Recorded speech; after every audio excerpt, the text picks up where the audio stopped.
Comrades, in this video we're going to talk about what it was like to ride one of these smelly old shit lifts every day in your commie block. I'm going to tell you some of my stories and accounts of what it was like to live through the winter and through the summer in the commie blocks in a seedless car. And guys, I'm also going to tell you about some of my personal stories, like when my neighbour above me first introduced me to Counter-Strike 1.6 and we used to play it with the whole commie block. And this video is essentially about commie blocks and what it was like growing up and living in a commie block. This is a little starter pack video I've made for you, so don't forget to subscribe to the channel so you don't miss any more of this exciting commentary content. Don't forget to like this video, my friend, because it boosts the algorithm, helps the channel out, and keeps us going, doesn't it? And on that note, I'm passing you over to the Slovakian brother. Alright, take it over. Hey up, hey up, hey up. Hope you like this attire. It's very on theme, on point with today's video. Alright, that's enough chatting shit, alright? So the first ever earliest memories I've got of commie blocks and what it was like living in commie blocks was from this place that you look at on the screen right now. Basically, I mean, literally, it's near the centre of my city that I'm from, Košice, and I'm going to pass you over to the man with the hat, alright, to explain what it was like and tell you some experiences. So ladies and gentlemen, we got him. So this balcony right here, as far as I understand, was our balcony. I remember one of these glass panes on our balcony on our commie block literally had a fucking bullet hole in there from 1969, do you know what I mean? No, probably wasn't from then, but I genuinely, like, people have told me that it is a bullet hole, and honestly I wouldn't put it past it, because some mad shit has happened on the lands of Slovakia in the past. But this is a new facade on that building. I remember from my childhood it was sort of grey, just very old school. I'll put it on the screen, picture of a socialist grey colour before they started putting these funky colours on it, do you know what I mean? So the first memory I've got basically is the wooden window frames, man. All the balconies, all the windows had bloody wooden window frames, and obviously, as you can imagine, back in the day when they first built them in the 60s, this was the common thing. But after a while in the early 2000s when I was in them, they were leaking a hell of a lot of heat, a hell of a lot of air, and let the man explain what it was really like to live with wooden window frames.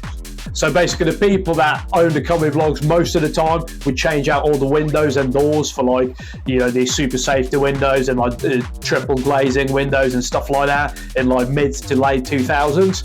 And that's exactly what happened to our balcony as well and our apartment. But at first we did have these wooden ass, you know, creaky windows that in the winter sometimes you could hear the whistling going through the little gaps in the wood. So you would end up putting like a blanket around the balcony and around the window just to seal it off a bit better. But it had its character, do you know what I mean? It had its specific character. Temperature, man, in these commie blocks, it was like either too hot in the summer and you're boiling, or it's too cold in the winter and you have to have your heating on all the time. Like, it was crazy. Obviously, you have to remember the heating was also controlled by the city. They would control the heating, they would control all the radiators in the commie blocks because it was obviously powered by the same heating system, basically coming from the same pipe, and they would switch it on periodically only through the winter months of the year, okay? I also remember my cousin, he used to live in an apartment on top of their commie block, right under the roof, and the roofs were literally made of, like, obviously concrete, and then on top of that corrugated metal, which would fucking heat the apartment up like a sauna, to the point where nowadays people literally have to have AC units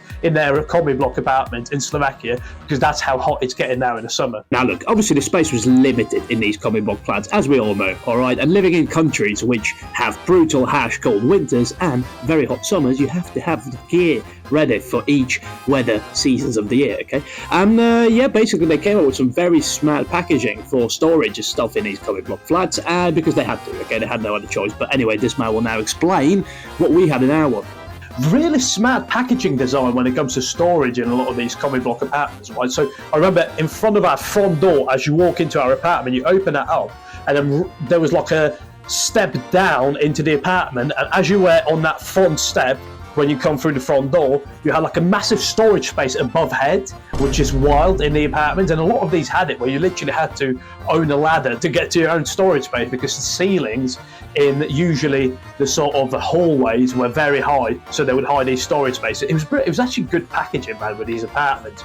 And we mustn't forget, we also had kocsikáreň, okay? Kočík is like a pram, and basically a pram storage room is what it was called. And but usually people were storing, yes, prams there as well, but also skis, their bicycles, etc., right? And sometimes we used to have one in the gate next to us, and we used to hang around there and loads. I also remember different streets, man, different turf. This was turf wars, do you know what I mean? Your street, you were repping your street, okay? And every street, they had their own little gang, do you know what I mean? And not gang, but the kids that were running the street. I also remember, if I'm not mistaken, by the way, I don't know why I'm showing you, I'm closing my eyes. That's the sort of shit we do on this channel. Subscribe. The back of the doors, which had this sort of insulating foam, and it was like encapsulated in leather. I don't know if any of you remember, and let me know in the comment section below if you had it, or your parents have had it on their apartment back in the I was going to say Eastern Europe, Central. All right, we mustn't upset people, okay? Jesus fucking Christ. Anyway, my friends, now that we've seen the first comic blog I ever lived in, how about we move on to the second one, which is a hell of a lot more stereotypical seedless got, okay, living estate style comic blog. And I've got a hell of a lot more memories from this one because I was older. And yeah, let's move on. Let me pass you over to the strange man in the hat. Yes, we call that the Sahara Desert. I love this, man. This is so much nostalgia. Skalki, because there's little rocks there. Skala is a stone or a rock. And then you've got Sahara, which is basically Sahara Desert. I mean, I'll show you right now. It was. This is the sort of stuff, man, because we lived on the edge of the woods, as you can literally see. This is just like open nature out here.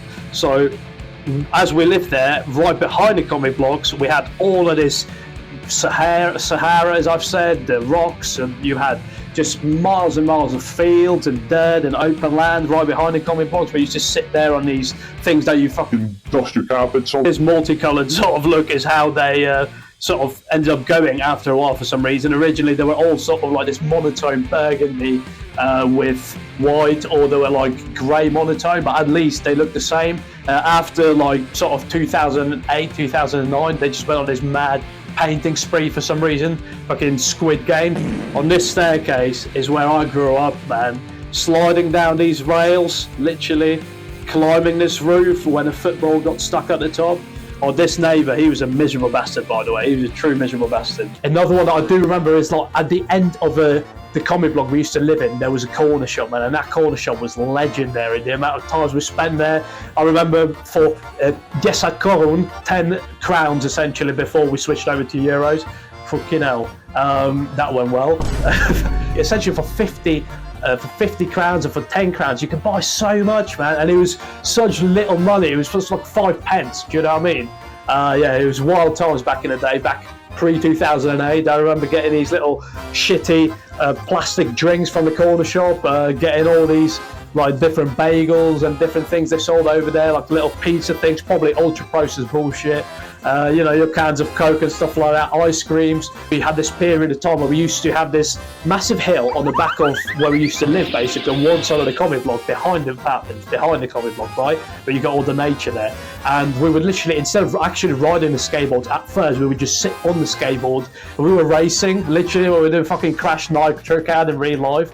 We would put like padding on us, a bit of padding so we don't hurt ourselves, and then we would just sit on like cross-legged on the skateboard, and we would push each other around with our hands, and then we were like steering by leaning, and we were racing, and like there was like 3 or 4 of us at the same. It was mental, it was crazy. I mean, we had a lot of imaginations as kids, all right? No, but honestly, maybe I'm just being a bit too nostalgic, do you know what I mean? Like, let me know in the comment section below, but I just do honestly feel like recently that life has just been better back in the day, do you know what I mean? Like, especially growing up, like, all I see kids doing nowadays is just sat inside gaming non-stop 24/7.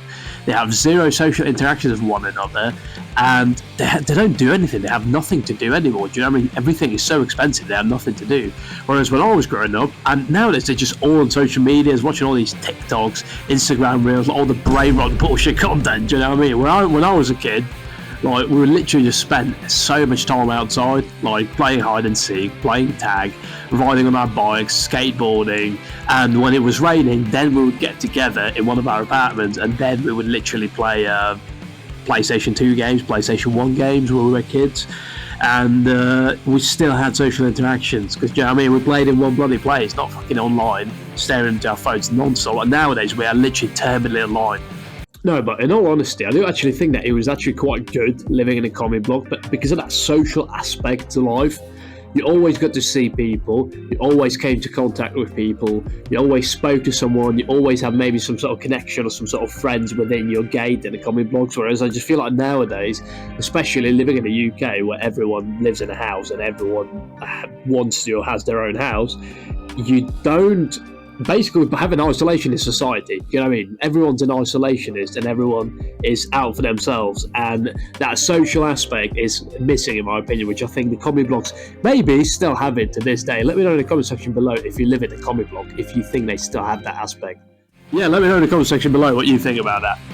And I know, by the way, guys, alright, I know there's so many different models and types and versions of comic blogs, alright, different designs, etc. Because I know, you guys know, especially there's some bloody smart people in the comment section. Thank you very much for watching and spending your time on watching this clown with a hat on talk about his memories. Thank you very much for watching this video. I really appreciate your time and you spending it with me watching this video and learning together.